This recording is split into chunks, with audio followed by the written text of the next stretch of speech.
Hola, muy buenos días. ¿Qué tal todos? Somos el grupo número 3 de las exposiciones sobre las bases de datos de la Universidad Mariano Galvez de Guatemala en la maestría en informática. Yo soy su servidor, José María Villeda, y vamos a dar inicio a esto, ¿verdad? Nuestra base de datos es SQL Server. Muy bien, ¿qué es SQL Server? Bueno, podríamos decir que SQL Server es un DBMS. ¿Qué quiere decir esto? Es un manejador de bases de datos, ¿sí? De carácter relacional y que es desarrollado por la empresa Microsoft Systems. Este sistema es capaz de crear bases de datos y manejar todo lo referente a ello a través de su lenguaje llamado Transact SQL, que es utilizado para recuperar y manipular los datos. A eso se le llama DML. Y también asimismo para crear y definir todas las relaciones de las tablas que se pueden crear con esto, ¿verdad? Que sería el DDL. Entonces, si pueden ver aquí tenemos nosotros un ejemplo de una consulta donde se está llamando una tabla y se le están poniendo las diferentes condiciones con lo que se tiene un resultado que aparece aquí en forma de tabla, ¿verdad? Entonces, este lenguaje que se utiliza aquí sería el Transact SQL y es utilizado para controlar todo esto, ¿verdad? Entonces, lo que se está haciendo en este momento sería, más que todo, utilizar DML, que sería para manipular los datos. Entonces, a continuación tenemos un poco de historia de SQL Server para conocer su contexto histórico. Entonces, primeramente podemos decir que empezó siendo una base de datos para la empresa IBM, ¿sí? Corría en su versión 1 para el sistema operativo de IBM. En 1993 ya empezaba a correr para sistemas Windows, ¿sí? Con su versión 4.21 llamada SQL.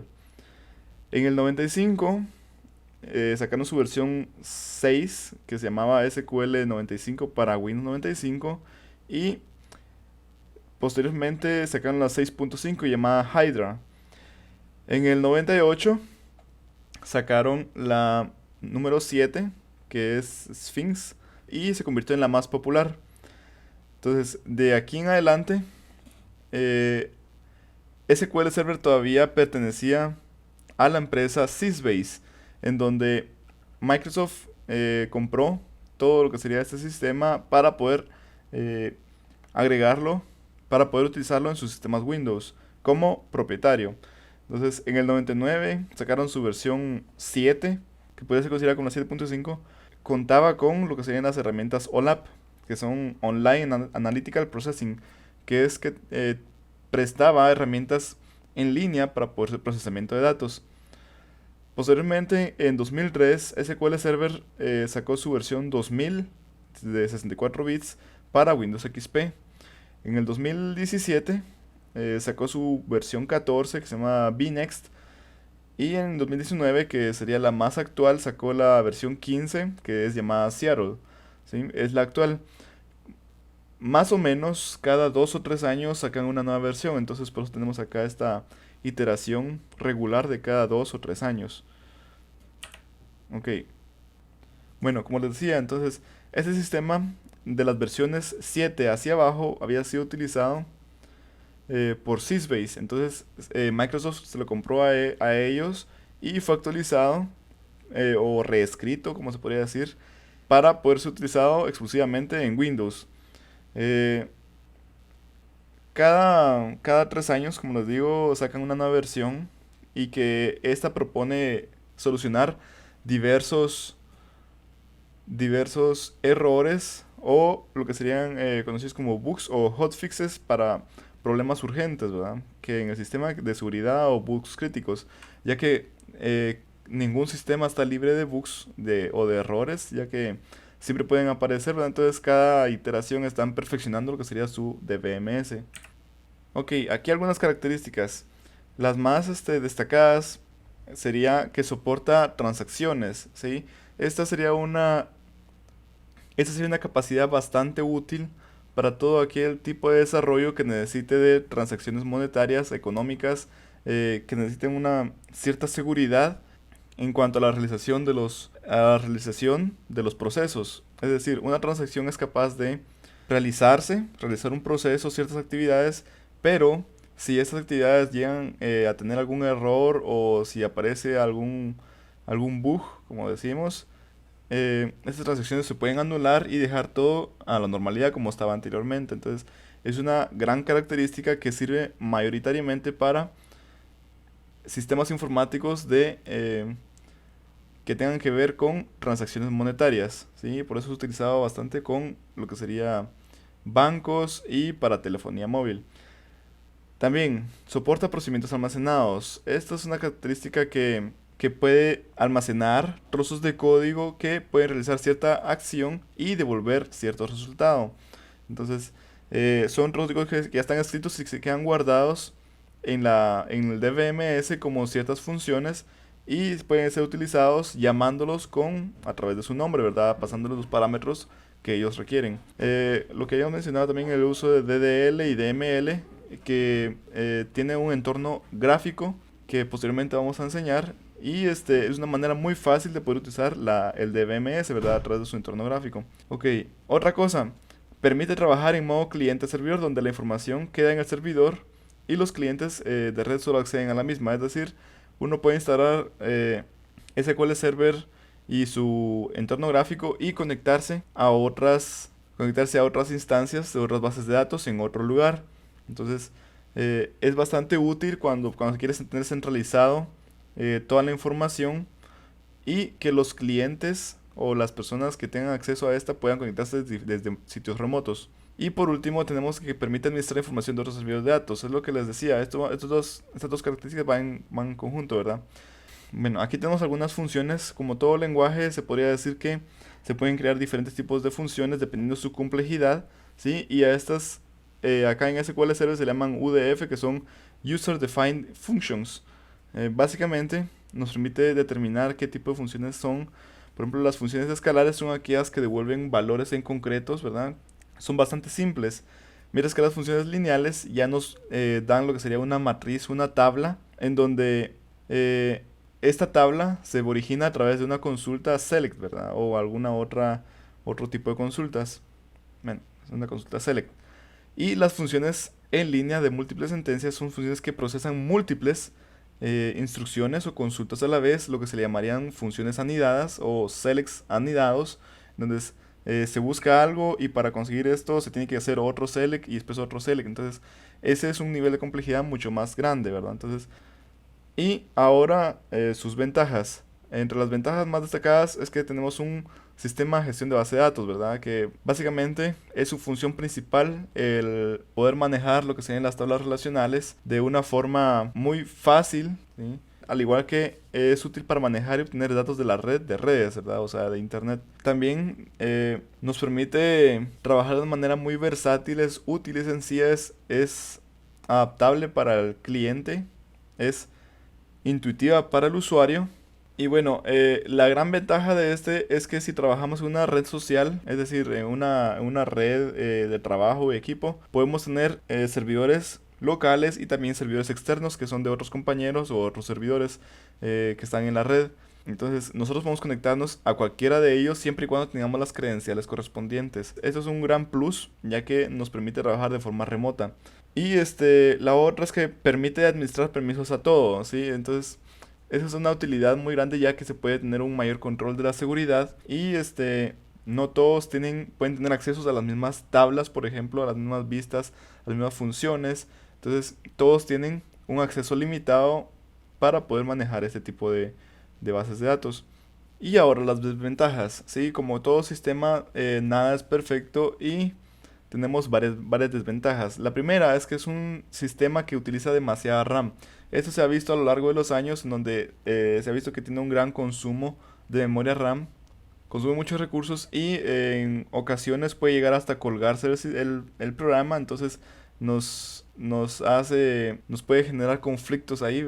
La otra es que puede tener muchas restricciones que impiden el correcto funcionamiento o pueden aparecer, por ejemplo, avisos de advertencia donde indiquen que no se puede realizar tal acción, entonces limita un poco el uso en ciertos procesos. Además, algo muy controversial que ha venido dándose desde hace mucho tiempo es de que la relación calidad-precio respecto a sus competidores o su competidor más prominente que sería Oracle, dicen que está muy por debajo. Sin embargo, esta desventaja podría ser comparable a los últimos años en donde SQL Server ya está muy a la par de Oracle, ¿verdad? Ya están bastante equiparables, entonces podría decirse que están al mismo nivel. Sin embargo, hay algunos renuentes a esto y dicen que Oracle siempre sigue siendo mejor. Y también esta otra, que es muy importante, que tiene muchos bloqueos a nivel de página en un tamaño fijo y que es demasiado pequeño, pésima implementación de tipos de datos de variables, ¿verdad? Lo que quiere decir acá es que el número de datos que se pueden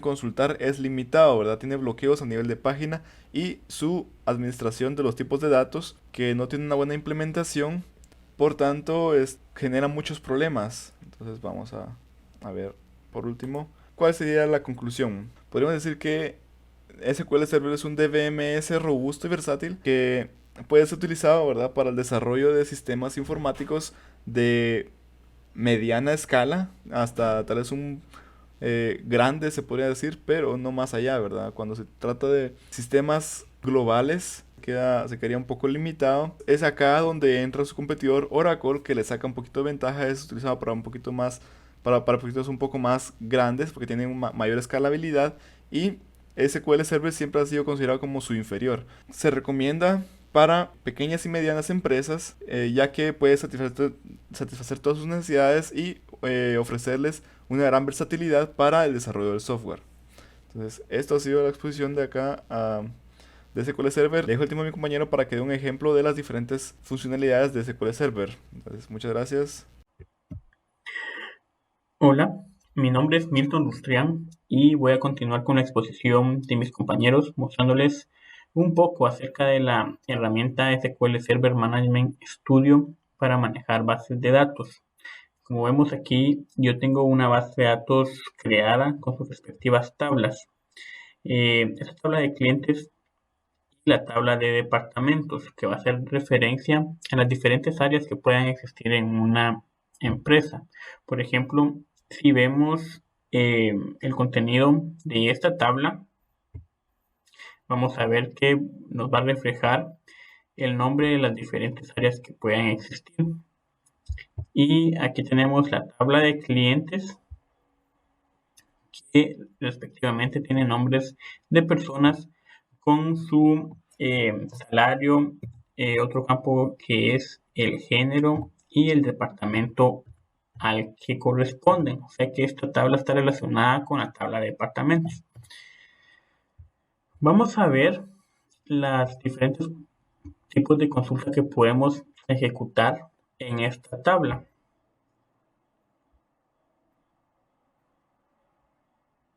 Eh, por ejemplo, tenemos los métodos de select, insert, update y delete.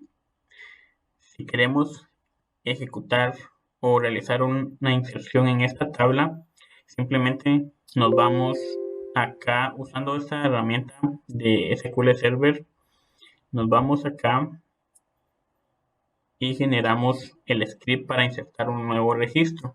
Esta ya nos genera el script así de sencillo para ejecutarlo y colocarle datos. Bueno, entonces aquí tenemos un ejemplo de una inserción para la tabla de clientes. Vamos a comenzar colocándole los campos. Aquí nos dice que vamos a insertar en la tabla clientes con estos que va a tener estas columnas a los cuales le tenemos que colocar datos. Entonces vamos a comenzar colocándole datos. El primer campo que nos pide es el ID. El segundo va a ser el nombre. Aquí le vamos a colocar el que nosotros queramos. Luego vemos que nos pide un salario. Este va a ser de tipo entero. Podemos colocar solo números.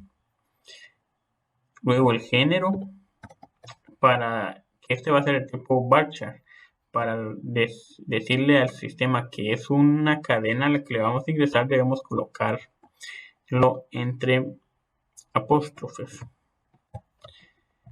Y el departamento al que va a estar relacionado. Aquí únicamente debemos colocar el número de registro del departamento, ya que esta va a estar relacionada a la tabla de departamentos. Le damos F5 o en esta opción que tenemos aquí de ejecutar. Y luego hacemos su respectivo commit. Listo. Entonces, si nos vamos a una hoja en blanco y verificamos,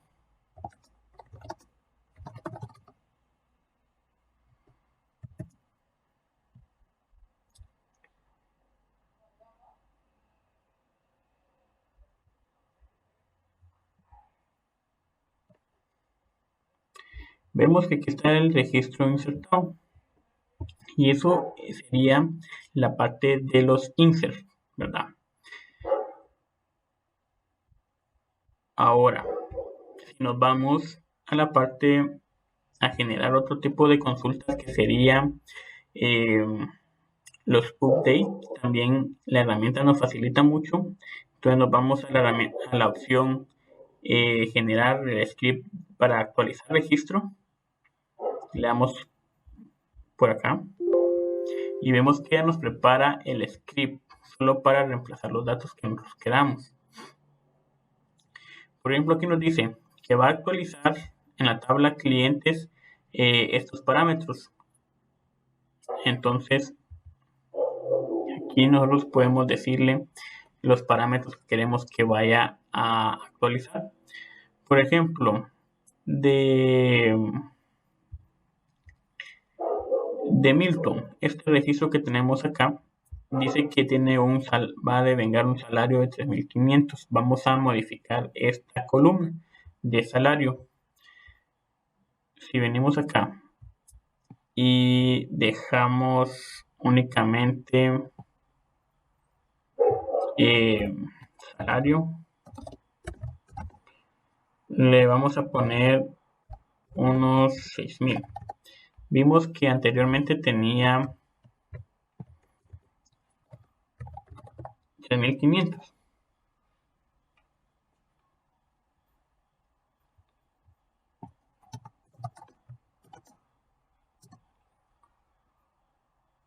Y 3.500. Ahora nos debería aparecer 6.000. Y aquí el registro se lo vamos a actualizar al que tenga el ID cliente número 5. ¿Y cuál es el que tiene el ID cliente número 5? Milton, ¿verdad? Entonces vamos a ejecutar esta consulta y dice que ya se ejecutó correctamente. Vamos a verificar aquí si es efectivamente modificado. Está efectivamente modificado, ¿verdad? Entonces, allá tenemos un ejemplo de lo que es el update en una consulta SQL. Seguimos y vamos a encontrarnos con la parte de los delete. Podemos generar el script nuevamente desde la herramienta. Y aquí nos tira el script solo para modificarlo. Entonces aquí lo que nos dice es de que va a eliminar de la tabla clientes el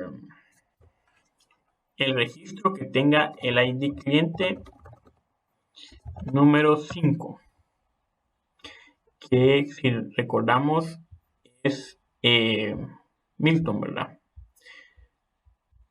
Entonces vamos a ejecutar esta consulta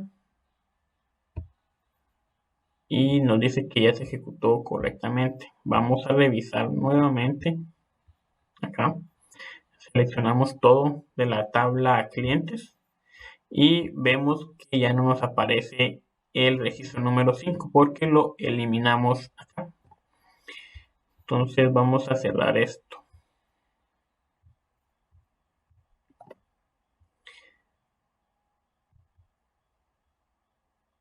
Ahora vamos a realizar unas consultas realizando unos filtros a la tabla clientes.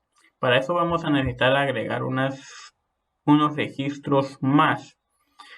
Entonces nos vamos acá apoyándonos con la herramienta y vamos a ingresar unos registros a nuestra tabla.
Ok, vamos a ejecutar este script y guardamos cambios. Hacemos commit. Miramos qué tenemos ahora en la tabla. Y vemos que tenemos más registros. Bueno, entonces vamos a ver cómo utilizamos la cláusula where. Por ejemplo, aquí le estamos diciendo que vamos a seleccionar todo de la tabla clientes donde, por ejemplo, podemos poner salario sea mayor a 3000, ¿verdad? Ejecutamos y vemos que solo nos va a salir los registros que tengan un salario mayor a 3000. Por ejemplo, si ponemos ahora de 4000, vemos que aquí tenemos 5 registros y ahora si lo modificamos a 4000, en teoría solo nos debería de devolver 1, 2, 3, 4 registros. Entonces vamos a ver. Bueno, si le ponemos aquí igual o mayor a 4000, serían, nos devuelve 4 registros. Vemos cuál es la diferencia.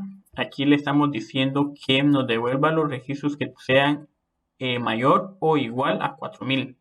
Si lo dejamos solo mayor a 4000, entonces comenzaría a validar con 4001, ¿verdad? Entonces estos de 4000 no entrarían. Es por eso de que solo nos va a devolver 2 registros. Exacto. También podemos comparar nombres o cadenas, correctamente dicho. Por ejemplo, podemos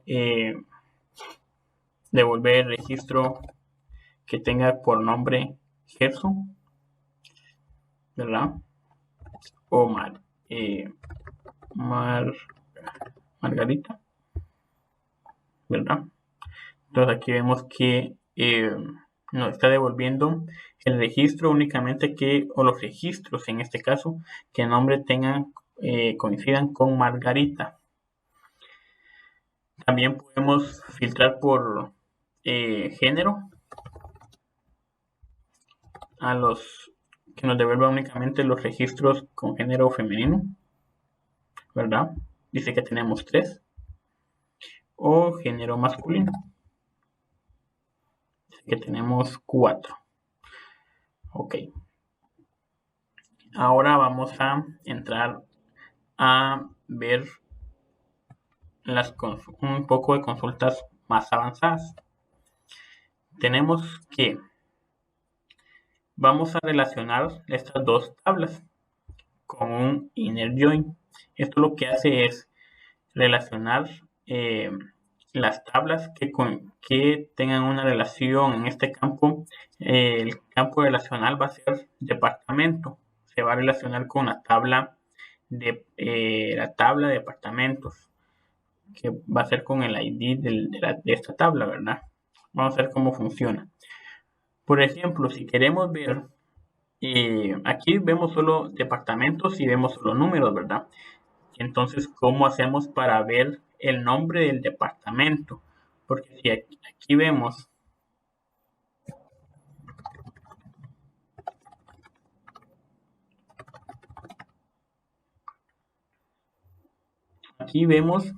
que los departamentos tienen un nombre, ¿verdad? Y aquí en la tabla de clientes únicamente vemos un número. Entonces, ¿cómo hacemos para ver qué nombre lleva este campo relacional? Por ejemplo, este campo, este registro en el departamento lleva 1, se va a relacionar con la tabla departamentos con este ID y nos va a arrojar que pertenece al departamento de IT. Por ejemplo, el 2 va a ser, vemos que es administrador y el 3 corresponde a las ventas, ¿verdad? Entonces, ¿cómo hacemos para nosotros saber en esta consulta saber a qué campo o qué departamento pertenece el cliente, ¿verdad? Pero que lo podamos leer, porque actualmente únicamente sabemos el número y así no nos sirve, ¿verdad? Entonces, vamos a comenzar acá. Selecto.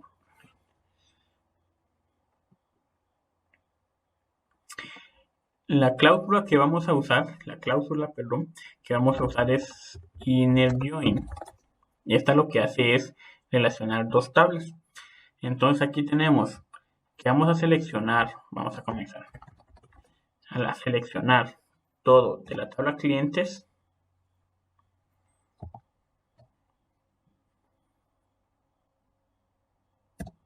y de la tabla departamentos el nombre del departamento. Muy bien. Y aquí comenzamos a seleccionar las tablas.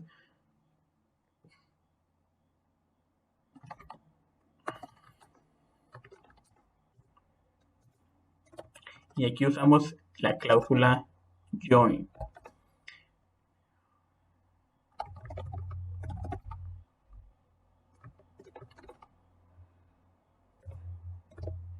Y aquí hacemos la respectiva relación.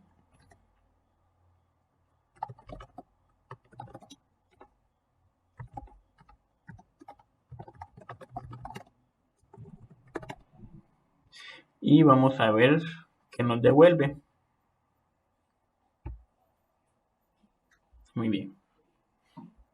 Entonces aquí vemos que ya tenemos las dos tablas relacionadas, la de clientes y la de departamentos.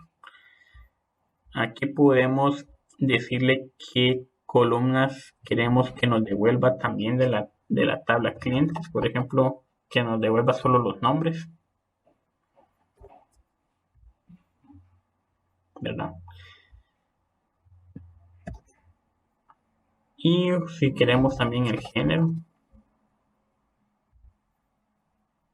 Y así, ¿verdad? Sucesivamente. Ok.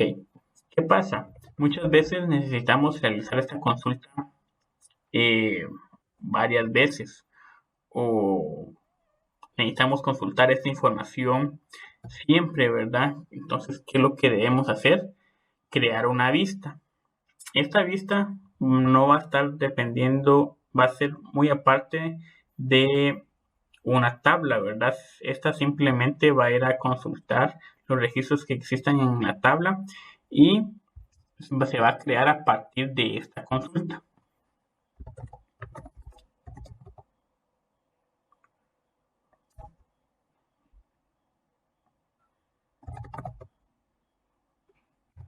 Entonces, ¿cómo creamos la vista?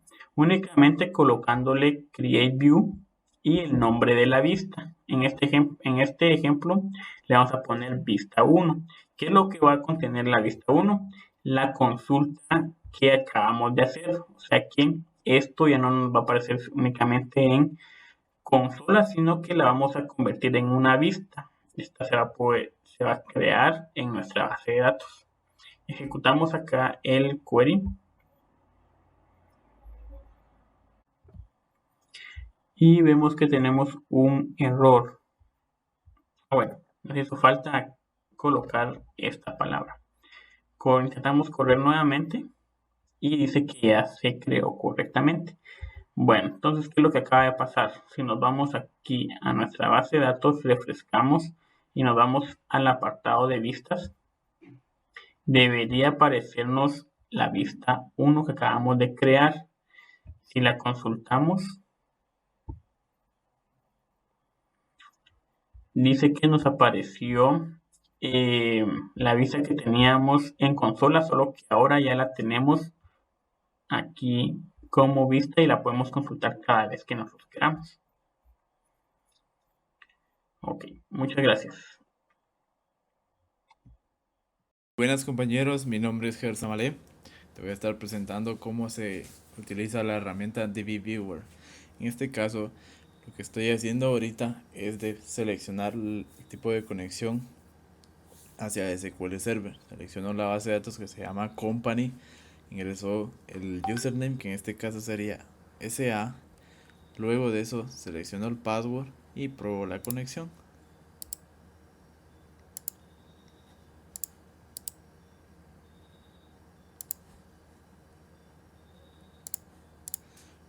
Luego de eso quiero yo, por ejemplo, mostrar todos los esquemas o bases de datos. Luego le doy en finalizar y ya está realizada la conexión. Para poder ver las bases de datos seleccionamos en ese icono. Luego vamos a buscar la base de datos, que en este caso es company, como se puede ver acá. Y podemos ver también el tamaño de cada una de las bases de datos al lado derecho, que son por ejemplo en megas y algunos en gigas.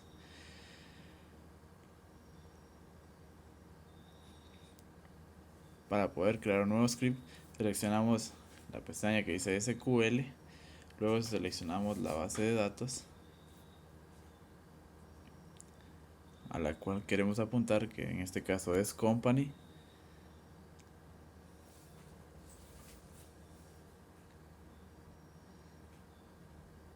Le damos en new script y ya está. Ahora en este caso vamos a crear una tabla en la cual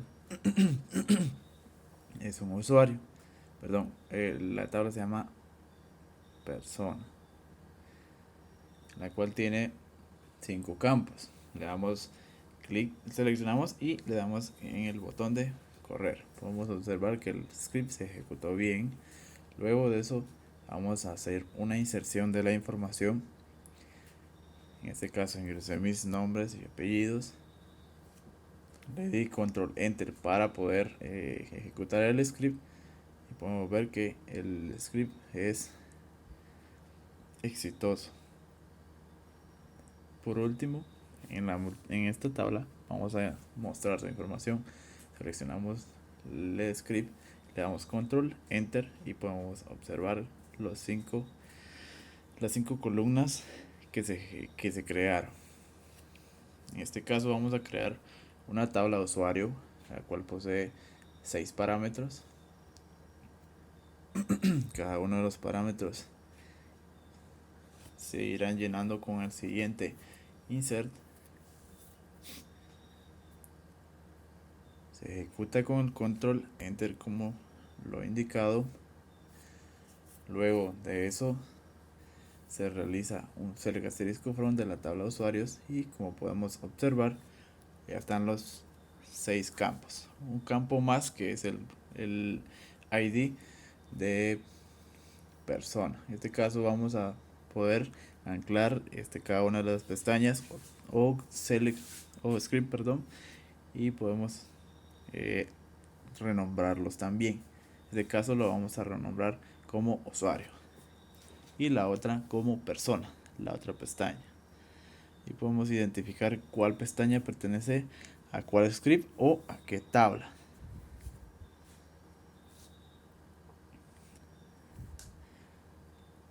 En este caso, para realizar una prueba si se pueden ejecutar algunos de otros scripts, vamos a ejecutar una vista en la cual trae 4 parámetros, que serían los nombres, apellidos, usuario, perdón, 5 parámetros, el password y el email. Está compuesto por un join de las dos tablas, en el cual tiene el parámetro persona ID de la tabla persona y usuario persona ID de la tabla usuario. Ejecutamos la vista y podemos observar que está jalando bien los parámetros, está realizando bien el join y está jalando los 5 parámetros. En el siguiente caso, lo que se va a hacer es ejecutar un script de una función. Lo que va a hacer es tomar la www punto y suprimirlo y ejecutar el .com y suprimirlo para poder mostrar como se seleccionó en la web solo Gerson. Se ejecuta el script con control enter nuevamente y por último vamos a ejecutar esa función en un script de un select asterisco from. Lo que debe mostrar es solo Gerson, así como se puede observar en la URL. Se muestra el usuario grsnchml y la URL de usuario. Para el siguiente vamos a buscar las las tablas creadas. Seleccionamos company, luego esquema, luego DBO y aparecen las tablas. Podemos ver las vistas también. En este caso en las tablas podemos ver el peso o tamaño de información que posee y vamos a observar la información o la estructura que posee el script de la vista. En este ejemplo vamos a ver diagrama y podemos observar sus 5 campos que ingresamos. Luego la información o datos que posee y las propiedades o atributos que tiene. Esa ha sido la herramienta DB Viewer.